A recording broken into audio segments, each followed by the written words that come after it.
Alright, this is the Hreinn RoadBug, and there's the onboard oil bottle, mother of all, upright. This adjusts the wheel, which very rarely has to have anything done to it. For a carrying handle, there's a hole in the handle and a hole in the wheel that line up.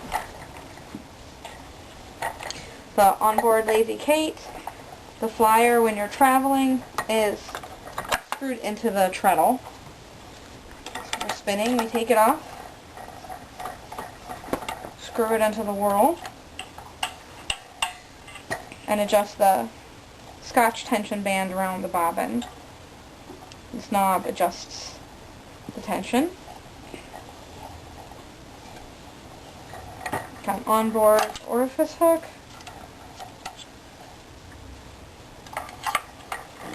Now we're ready to spin.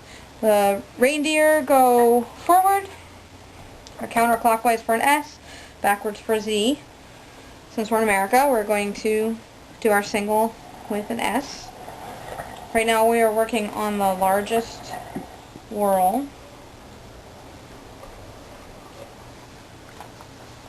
which is roughly a 5-to-1 ratio.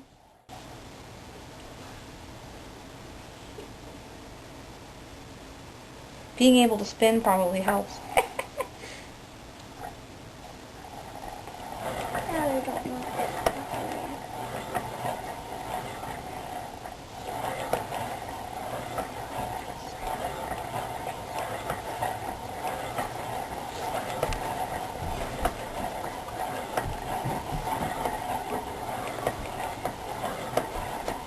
So you can see the orifices roughly knee level.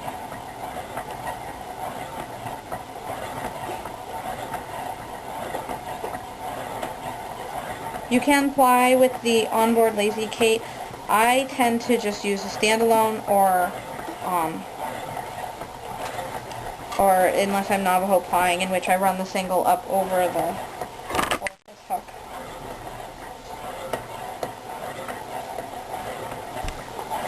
So, continue doing, and then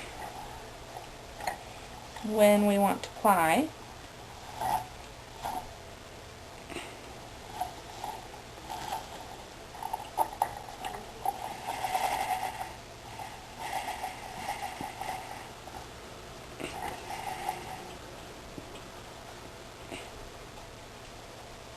we're just going to go the other way. Now, of course, usually, you'd fill up your bobbin and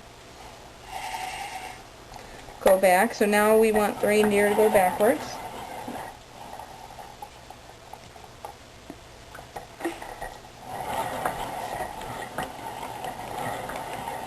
Once again, we just stayed with the largest whirl here. Do a nice fat yarn.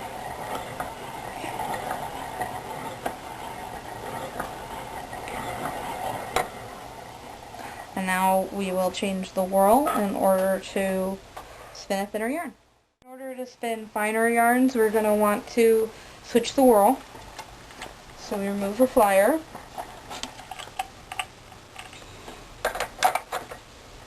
And then on the back here, we simply remove the O-ring and slide that whirl off. Over here on the front are the other whirls stored right there. So we slide the new one in place. There's a little nail that we line up with a notch to get it in just right.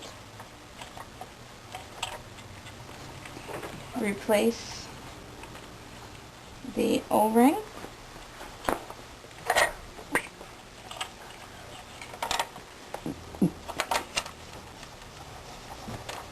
Replace the flyer, and we're ready to go.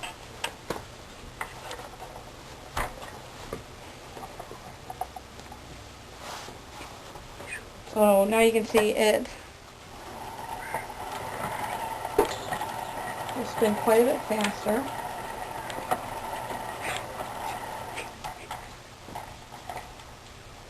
The Merlin Tree pliers are staggered on the hooks, so if you use the hooks on one side coming one direction on the bobbin, use the hooks on the other side coming the other direction, you can really load a lot of fiber in a bobbin. It's similar to the same idea of what a woolly winder does, except for the fact that you're not sliding a hook, you're still changing hooks. Some people have preferences. I haven't found that changing hooks has really slowed me down any. Could be I just was raised that way.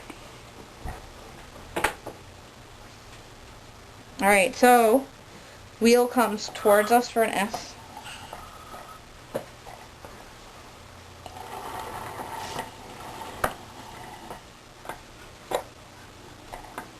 I just yanked the cable funny. If you're having trouble getting it started, it's just like a double treadle. You can rock it. I'm having the brake on way too tight. Having trouble spinning. There we go. You can spin very fine. I'm using the same merino just because it's what I had on hand. You actually can spin some pretty fine fibers. I've spun Angora and such on this wheel. I spun some half-inch staple wolf hair, no problem. The wheel goes plenty fast, and as you can see, I'm not treadling super fast to get the speed on it. So the only limitation is what your hands are willing to work with.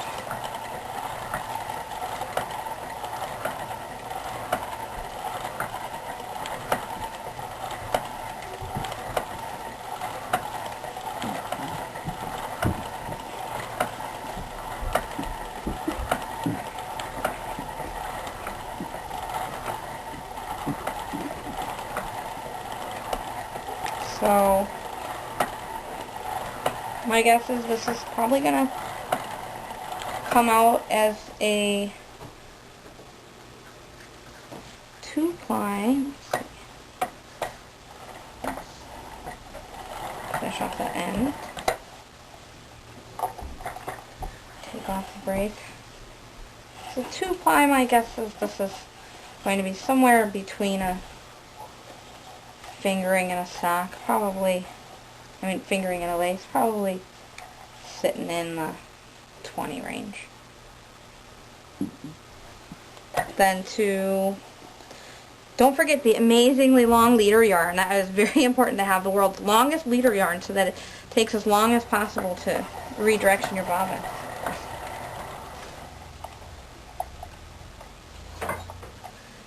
Now, usually, yes, you would change your whirl for plying, but I'm not going to.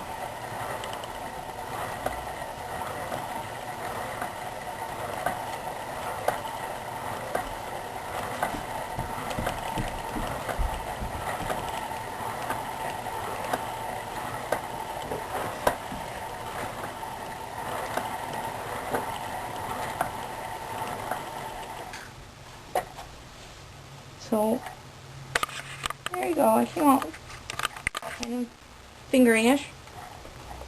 So if we wanted to stop for the day, we would